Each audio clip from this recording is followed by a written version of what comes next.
સોમવારે ઉઘડતા દિવસે ભુજની આરટીઓ કચેરીમાં ટેકનિકલ સ્ટાફ દ્વારા ફરી એક વખત હડતાલનું શસ્ત્ર ઉગામવામાં આવતા ભુજની આરટીઓ કચેરીમાં સ્મશાનવત શાંતિ જોવા મળી। તમામ પ્રકારના વિન્ડો બંધ હાલતમાં જોવા મળ્યા।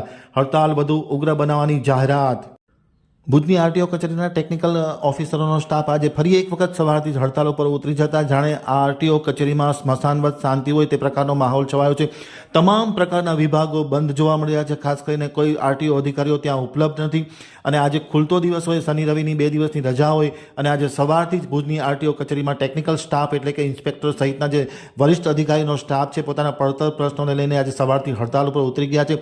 તમામ પ્રકારની આરટીઓની જે બારી છે, ખાસ કરીને જે અરજદારોનો ત્યાંથી વ્યવહાર થાય છે તે તમામ વિન્ડો પણ બંધ જોવા મળી રહી છે। ઇન્સ્પેક્ટરો કોઈ હાજર નથી અને સવારથી જ હડતાલનો માહોલ જોવા મળ્યો છે। ખાસ કરીને લાંબા સમયથી જે ટેકનિકલ સ્ટાફ છે, ઇન્સ્પેક્ટરોના પડતર પ્રશ્નો છે, અવારનવાર રજૂઆત કરવા છતાં કોઈપણ પ્રકારના પ્રશ્નોનું નિરાકરણ નહીં આવતા ગયા સપ્તાહમાં પણ ઇન્સ્પેક્ટરો દ્વારા હડતાલ પાડવામાં આવતી ત્યારે પ્રાથમિક રીતના ખાતરી આપવામાં આવી હતી, પરંતુ આજે ખાતરીનો અમલ નહીં થતાં ફરી એક વખત આજ સવારથી જ એટલે ઉઘડતા દિવસે ટેકનિકલ ઇન્સ્પેક્ટરનો સ્ટાફ જે હડતાલ ઉપર ઉતરી ગયો છે।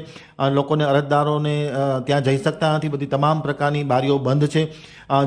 જે આખો સ્ટાફ છે એ હડતાલ ઉપર ઉતરી ગયો છે અને હજુ પણ જો આ ટેકનિકલ સ્ટાફ છે એના પ્રશ્નો ઉકેલવામાં નહીં આવે તો વધુ ઉગ્ર આંદોલન બનાવવામાં આવશે તેવી પણ જાહેરાત કરવામાં આવી છે। આમતક ટીવી સાથેની વાતચીતમાં એજન્ટ એસોસિએશનના પ્રમુખ ઉમર સમાએ જણાવ્યું હતું કે લાંબા સમયથી જે આ ટેકનિકલ ઓફિસરો છે તેના પડતર પ્રશ્નો છે તેને લઈને હડતાલ પાડવામાં આવી છે, પરંતુ હડતાલના કારણે કાંક ને કાંક અરજદારોને મુશ્કેલી પડી રહી છે। 2 દિવસની રજા હતી અને રજા બાદ આજે સોમવારે ઓફિસ ખોલી તો હડતાલનું શસ્ત્ર ઉગામવામાં આવ્યું છે। પરિણામે અરજદારો પણ પરેશાન થતા હોવાનો મત વ્યક્ત કરવામાં આવ્યો છે, પરંતુ જેન્યુઅન વાત એ છે કે ઇન્સ્પેક્ટરોના પ્રશ્ન લાંબા સમયથી પડતર છે, જે બાબતે સરકાર ઉદાસીનતા દાખવતા આખરે આ હડતાલનું શસ્ત્ર ઉગામવામાં આવ્યું છે।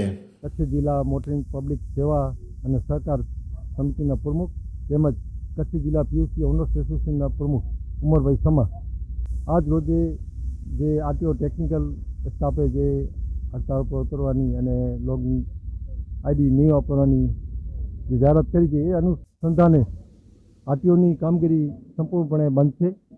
પબ્લિકને થોડી ઘણી તકલીફ પણ પડી છે।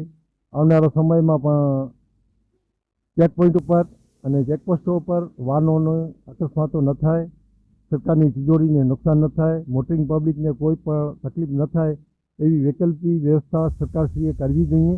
અને પબ્લિકને, મોટરિંગ પબ્લિકને હું જાણ કરું છું, વિનંતી કરું છું કે તમારો જે કામકાજ આગળના દિવસોમાં, અઠવાડિયામાં કે મહિનામાં કરવાનું હોય તે આમ તાત્કાલિક લાઇસન્સ કાચું હોય તો પાકું કરાવી લો, રિન્યૂ કરાવી લો। કોઈ પણ મોટરિંગ પબ્લિકને તકલીફ ન થાય એના માટે સરકારશ્રીને તાત્કાલિક એની વ્યવસ્થા, વૈકલ્પિક વ્યવસ્થા કરવી જોઈએ। ચેકપોસ્ટ ઉપર બંધ થાય, અવલોડ ન થાય, સરકારી તિજોરીને કોઈ પણ નુકસાન ન થાય એવી તાત્કાલિક વ્યવસ્થા આરટીઓ શ્રીને કરવી જરૂરી એની ફરજમાં આવે છે।